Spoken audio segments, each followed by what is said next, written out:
Morning बच्चों।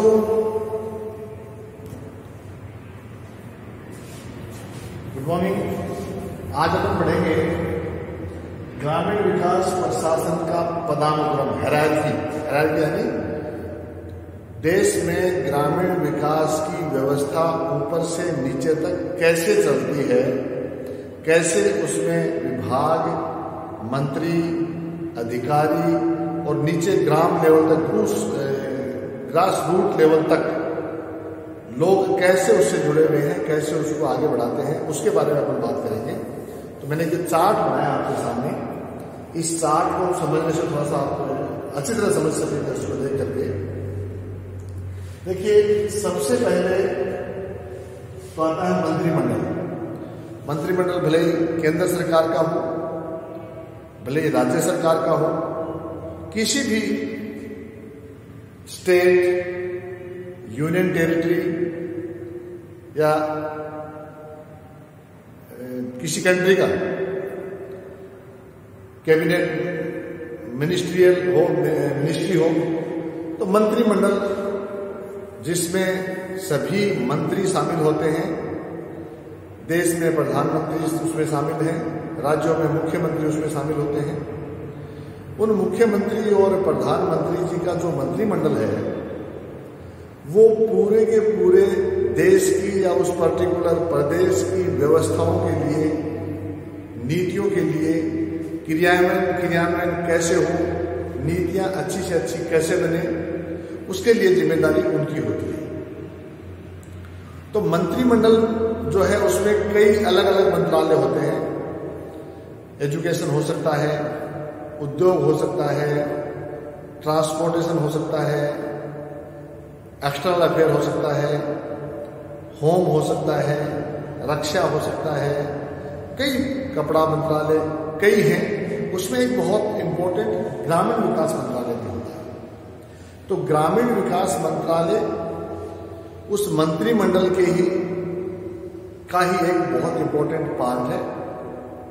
और उस मंत्रिमंडल में एक व्यक्ति जिसको ग्रामीण विकास का जिम्मा दिया हुआ है, वह मंत्री, जो ग्रामीण विकास का मंत्री है, उसकी ये जिम्मेदारी है, उसकी ड्यूटी है कि वह अपने मुख्यमंत्री या अपने प्रधानमंत्री और मंत्रिमंडल की नीतियों को, मंत्रिमंडल के विचारों को, मंत्रिमंडल के कार्यों को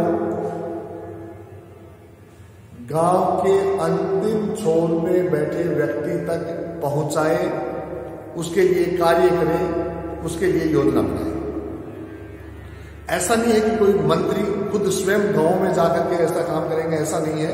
उसी के लिए ये हायरार्की है, पदानुक्रम है कि ऊपर से कैसे नीतियां, योजनाएं लागू की जाएं और उसकी मॉनिटरिंग की जाए कि वह आगे से आगे जो संबंधित व्यक्ति या अधिकारी या विभाग है वो उसको पूर्ण करते हुए लास्ट जो अंतिम छोर पे व्यक्ति बैठा है उस तक वो चीज पहुंचे। उसके लिए ही सबसे पहले मंत्रिमंडल की बात करें। जैसा कि मैंने अभी आपको बताया कि किसी भी प्रदेश या देश में शासन चलाने के लिए एक मंत्रिमंडल मुख्यमंत्री या प्रधानमंत्री के पास होता है। वह अपने शासन, प्रशासन, नीति, निर्णय, इन सबको लोगों तक पहुंचाने के लिए इस मंत्रिमंडल के माध्यम से काम करते हैं। इसी मंत्रिमंडल में एक मंत्रालय होता है ग्रामीण विकास मंत्रालय, जिसका चार्ज किसी एक व्यक्ति के पास होता है, उसका मंत्री कहलाता है, ग्रामीण विकास मंत्री। ग्रामीण विकास मंत्री की मुख्य कार्य है उनका वही है कि उस देश या प्रदेश में ग्रामीण विकास से संबंधित सभी निर्णय, नियम, नीति कैसे लागू करें, कैसे उसको पहुंचाएं लोगों तक, कैसे ग्रामीण विकास कर सकते हैं, उस पे वो पूरा फोकस करता है। उसके लिए पूरी टीम उसके पास होती है। प्रशासनिक, ये तो चुने हुए नेता है, मंत्री तो होता है चुना हुआ, चुनाव के द्वारा लोकसभा या विधानसभा में पहुंचा हुआ व्यक्ति।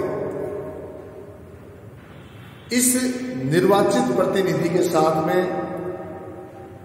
प्रशासनिक सेवाओं के अधिकारी जो कि जिनका सिलेक्शन होता है, जो नौकरी करते हैं, वो भी इनके साथ जुड़े हुए होते हैं और वो भी इसी काम को आगे बढ़ाने में उनका सहयोग करते हैं।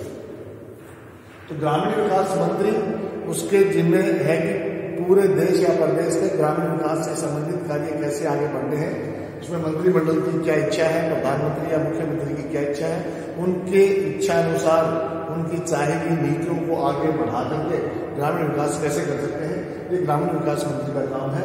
अब ग्रामीण विकास मंत्री के नीचे देखिए सचिव, कई जगह सेक्रेटरी कह सकते हैं, कई जगह प्रिंसिपल सेक्रेटरी कह सकते हैं, कई जगह कमिश्नर कह सकते हैं, आयुक्त कह सकते हैं।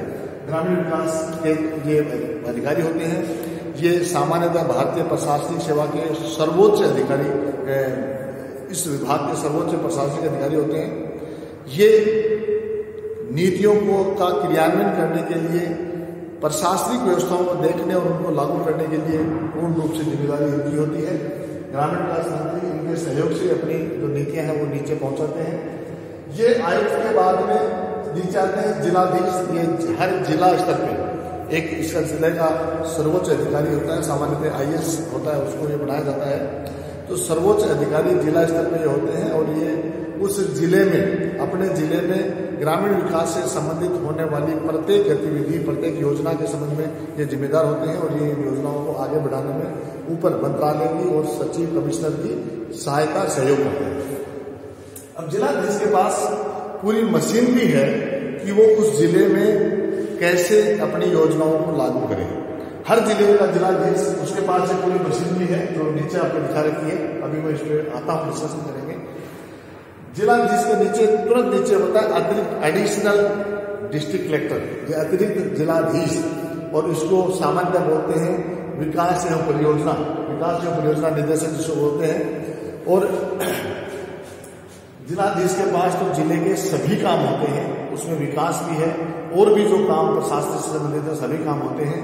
लेकिन इसके नीचे जो अतिरिक्त जिलाधीश विकास के बाद जो बात कर रहे हैं, उनके पास केवल और केवल ग्रामीण विकास से संबंधित ही काम उनके पास होता है। वो ग्रामीण विकास से संबंधित सारी चीजें इस ग्रामीण विकास के सबसे सर्वोच्च अधिकारी के रूप में इसको भी कह सकते हैं, जो जिलाधीश के नीचे रहते होते हैं। लेकिन ग्रामीण विकास के संबंध में सारी की सारी डिस्कशन और योजनाएं आगे पहुंचाने में, लागू करने में अतिरिक्त जिलाधीश या विकास और परियोजना निदेशक का काम होता है। सामान्यतः जिलाधीश के सामने जिला परिषद है, जिला परिषद जो है उसमें अतिरिक्त जिलाधीश इसको बैठते हैं और जिला परिषद का सर्वोच्च अधिकारी होता है। इसका सर्वोच्च, कुछ राज्यों में इसको मुख्य कार्यकारी अधिकारी बोलते हैं, कुछ जगह अतिरिक्त जिलाधीश विकास एवं परियोजना भी बोलते हैं। ये अलग अलग नाम दिए हुए हैं, बाकी मूल काम इन्हीं का ये है कि वो जिले में, जिले से संबंधित ग्रामीण विकास के लिए क्या कार्य योजनाएं बनानी है, कैसे ग्रामीण विकास होना है, कैसे करना है, उसको प्रतिपादन करते हैं। मुख्य कार्यकारी अधिकारी के जो जिले लेवल पे होंगे, उसके बाद उस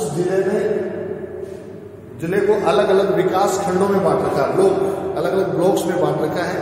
उन विकास खंडों पे भी एक प्रशासनिक अधिकारी बैठता है और प्रशासन संभालता है, उसका नाम होता है BDO, विकास खंड अधिकारी, ब्लॉक डेवलपमेंट ऑफिसर।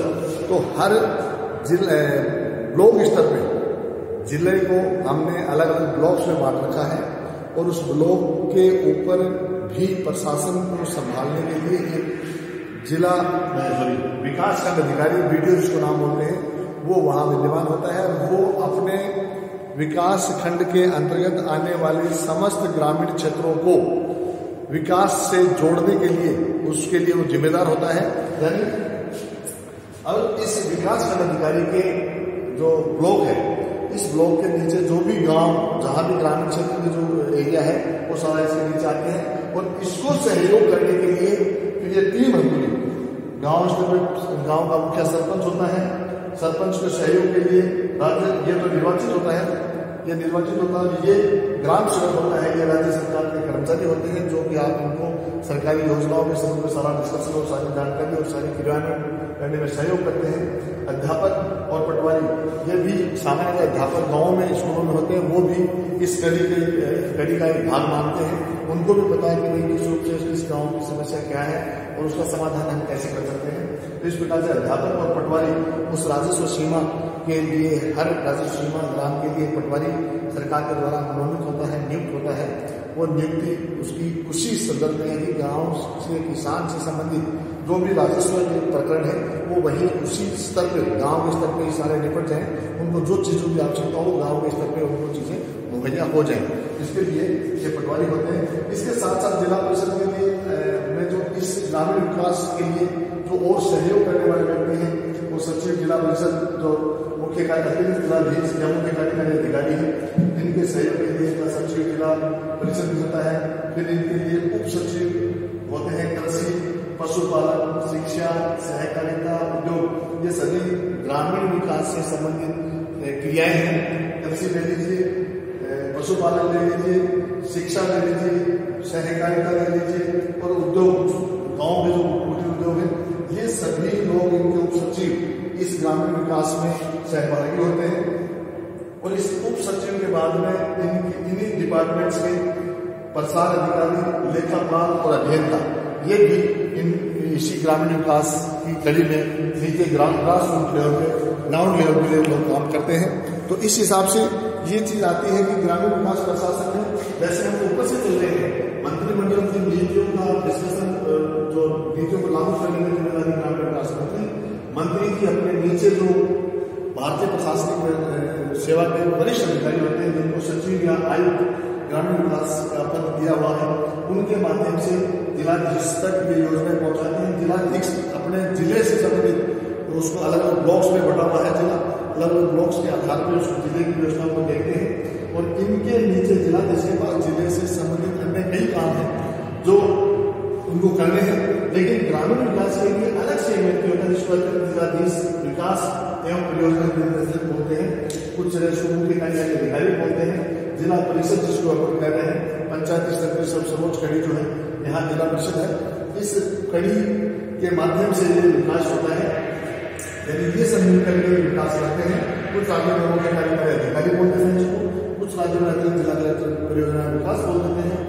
ये लोग अपने जिले के अंतर्गत उपखंडों में जो भी उनके अधिकारी नियुक्त हैं, जो नियुक्त अधिकारी हैं, इनको विकास खंड अधिकारी कहते हैं, उनके माध्यम से गाँव में अपनी योजना लागू करवाते हैं। विकास खंड अधिकारी जो अपने विकास खंड के अंतर्गत जो भी ग्रामीण क्षेत्र है वहाँ सरपंच होते हैं, ग्राम का निर्वाचन मुखिया, ग्राम सेवक और अध्यापक और पटवारी, ये तीनों राज्य सरकार के कर्मचारी जो गाँव में काम करते हैं उनको पता है किस रूप से होता है।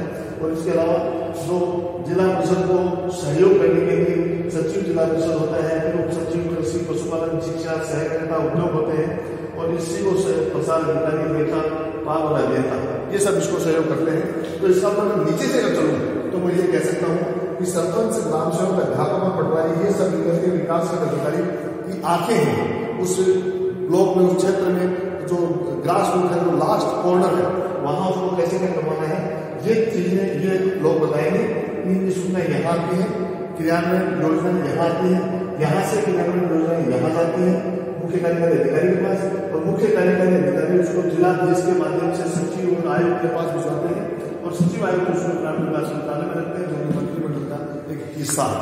तो इस प्रकार से ये हायरार्की हमारे सामने है कि ग्रामीण विकास को हम कैसे ऊपर से लेकर के नीचे गांव के अंतिम छोर तक हम योजनाओं का क्रियान्वयन करते हैं, पहुंचाते हैं। उसकी कड़ियां कैसे कैसे हैं, क्या कड़ी है, उसके बारे में मैंने आपको बताया। तो ये आप थोड़ा सा मेरे हिसाब से समझ गए होंगे। और अब इस हायरार्की के बाद में ग्रामीण विकास योजनाओं के बारे में अपन बात करेंगे, कौन सी योजनाएं कैसे कैसे चल रही है, उसके बारे में अपन कल डिस्कस करेंगे। धन्यवाद।